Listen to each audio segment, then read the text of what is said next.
AEW, Wednesday night, April the 20th. And, of course, we're going to try to keep those Big Bang Theory ratings. Can you believe it has come to this that a reruns of a not really the greatest situation comedy in the world is drawing 500,000 people more than the wrestling program? That would not have been the case back in the local television days, I assure you. Anyway, so immediately to keep those ratings, like Mussolini, the only star we got, he's coming out again and he's hot. They're loading the wagon. What was it they used to say? If you think of, a donkey can't pull the wagon, load it up or whatever, right? Well, they've loaded everything behind CM Punk.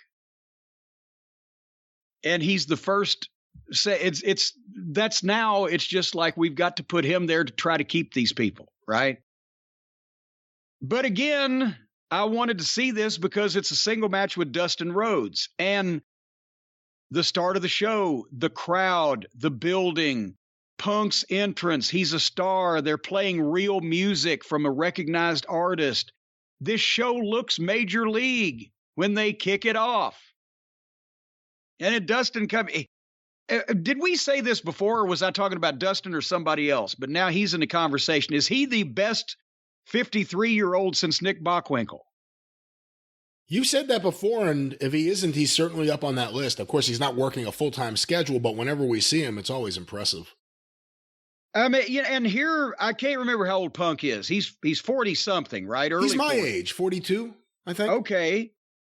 So the combined age in this match of the two participants was 95, and they're two of the best workers on the roster. And it's a babyface match. There's two clear baby faces. So the handshake at start works there. And there's no blood feud. There's no reason to start trying to break the guy's bones or throw him through tables within 2 or 3 minutes of this. They did some nice running spots, some, as the boys used to say, some tic tackles and flip flops. Worked head scissors. Punk couldn't get the bow and arrow on Dustin because he's too tall. And he couldn't get around both the ankles and the chin and get him up in the leverage. But they had a wrestling match. And they would sell shit that happened to him along the way. Punk at one point dropped down. Dustin went over him and out of control and bumped to the floor and sold his knee. And then once that Punk goes out and gets him and rolls him in, Punk is able to get a little rough with the leg because there has to be somebody to particularly to cheer for. So he lightly led the people to get behind Dustin, who's the underdog, and you want to be the sympathetic figure. And he gets heat on Dustin's leg. And then they go to the break, and apparently right before it came back, they did the deal where Punk is going to drop on Dustin's leg on the bottom rope like Flair used to do to set up the figure four, but Dustin does the deal where he puts his foot in Punk's ass, kicks him over the top rope, and creates some space. So Punk goes back to the leg, but Dustin kicks him into the post and then drops him on the apron. And now they're going back and forth. Dustin started a comeback with a backdrop. I swear to God, you can watch 12 wrestling programs these days and you will not see one backdrop.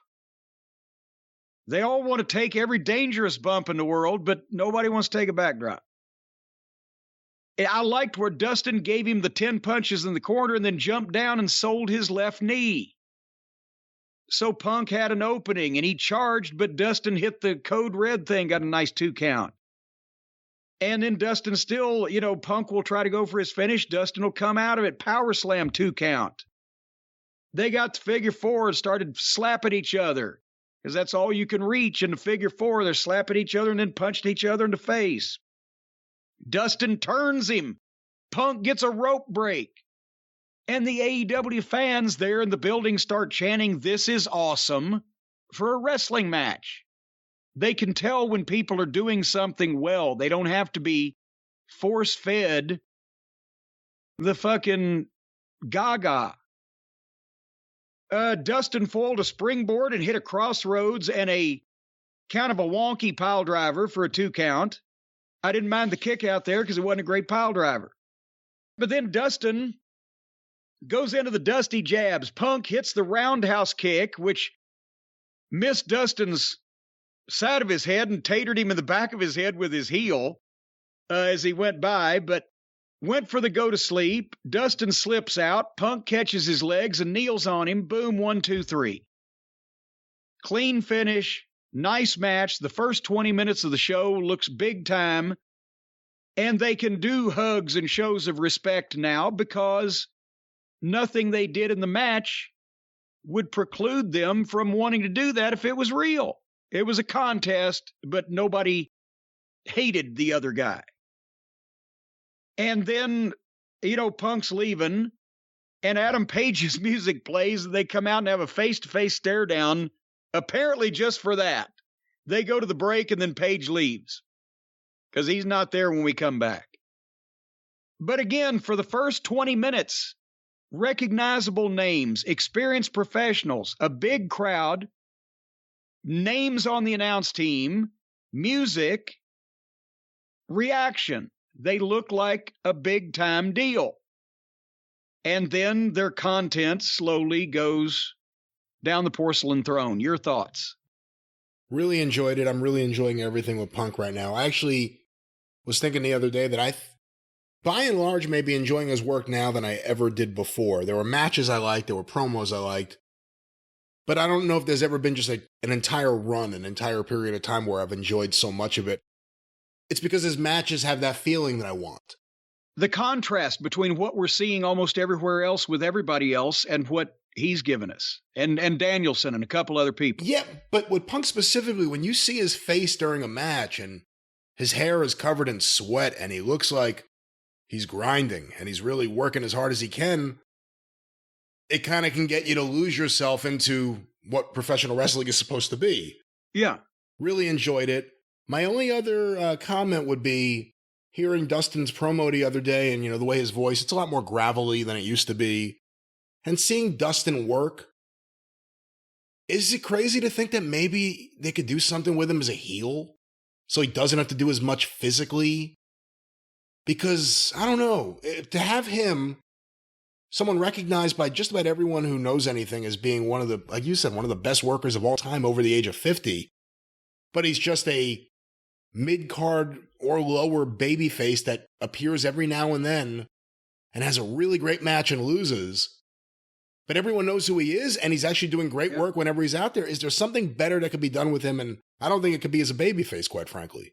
Well, and to be honest with you, considering that he probably knows how to heel better than most of the people on the roster, also, you could do something with him.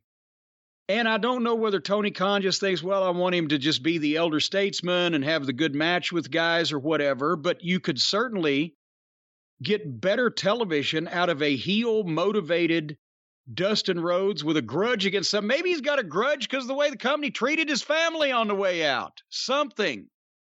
And get people interested in that. And then, obviously, if he's taking an anti-AEW stance that most of the fans would probably disagree with that, yeah, you could do something with him because he's talented and he knows what he's doing.